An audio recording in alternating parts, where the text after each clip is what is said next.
बात करते हैं मोहम्मद इकबाल साहब के बारे में। आप जानते होंगे जब आज़ादी के दौर में मोहम्मद इकबाल साहब ने कैसे देश को आज़ाद कराया था।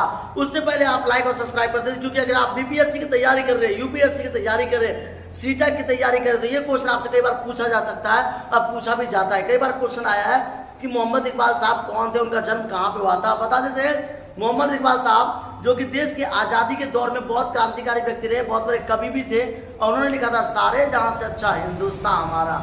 बात करते हैं मोहम्मद इकबाल साहब जिनका जन्म हुआ था आपका पंजाब में, याद रखिएगा, पंजाब के लाहौर क्षेत्र में, यानी कि आज के जो पाकिस्तान में कट के चला गया है, ब्रितानी क्षेत्र में उनका जन्म हुआ था। पंजाब के ब्रितानी सियालकोट में, याद रखिएगा सियालकोट।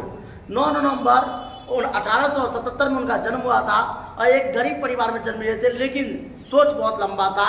देश की आज़ादी को लेकर कई सारे कविताएं लिख डाली थी। उन्होंने कहा था कि सरफरोश की तमन्ना अब हमारे दिल में है, देखना है जोर कितना बाजुए का दिल में है। ऐसे इकबाल साहब जिन्होंने कहा था सारे जहां से अच्छा हिंदुस्तान हमारा। तो बात करते हैं मोहम्मद इकबाल साहब कौन थे। अविभाजित भारत, यानी अविभाजित मतलब जब भारत बंटवारा नहीं हुआ था, अविभाजित भारत के प्रसिद्ध कवि, नेता और दार्शनिक थे। एक ऐसे नेता, एक ऐसे दार्शनिक थे जो हिंदुस्तान को मुस्लिम एकता पर बल देते थे, मुसलमानों में एकता लाना चाहते थे कि हिंदू मुसलमान में कभी हिंसा ना हो, हिंदुओं का मुसलमानों के प्रति नकारात्मक भावना ना उत्पन्न करे।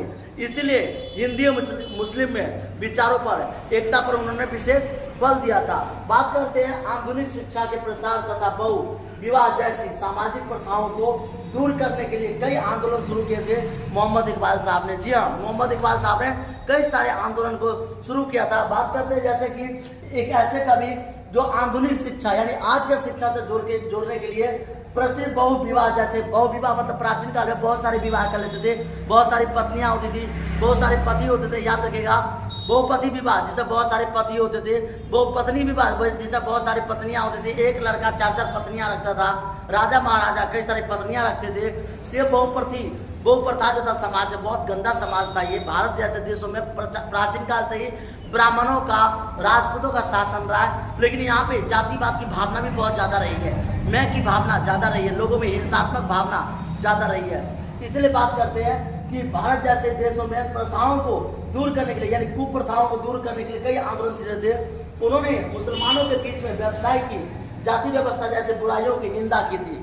हिंदू मुसलमान में जो व्यवसाय बन गया था, तो मोहम्मद इकबाल साहब एक ऐसे व्यक्ति थे जो महानतम कवियों में से जाने जाते थे, सबसे बड़े कवि थे, और मुसलमान और हिंदुओं में एकता लाना चाहते थे। आज भी देखा जाए तो दो लोग मिल के रहना चाहते हैं, हिंदू मुसलमान, लेकिन आपस में जो लोगों को कुछ राजनीतिक दल जो होते हैं, जो कुछ राजनेता होते हैं या कुछ धर्म के पुजारी होते हैं, जैसे बात करते हैं मौलवी या आप बात कर लीजिए पंडित जी, या आपस में जो लड़ते हैं जाति को लेकर के, इसी दोनों में युद्ध होता है।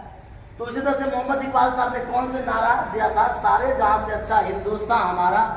उन्होंने एक नारा दिया था, सारे जहां से अच्छा हिंदुस्तान हमारा। उन्होंने एकता पर विशेष बल दिया था, भारत जैसे देशों में एकता लाना चाहते थे। मोहम्मद इकबाल साहब ने कहा था देश और हमारा देश एक होना चाहिए। थैंक यू, जय हिंद।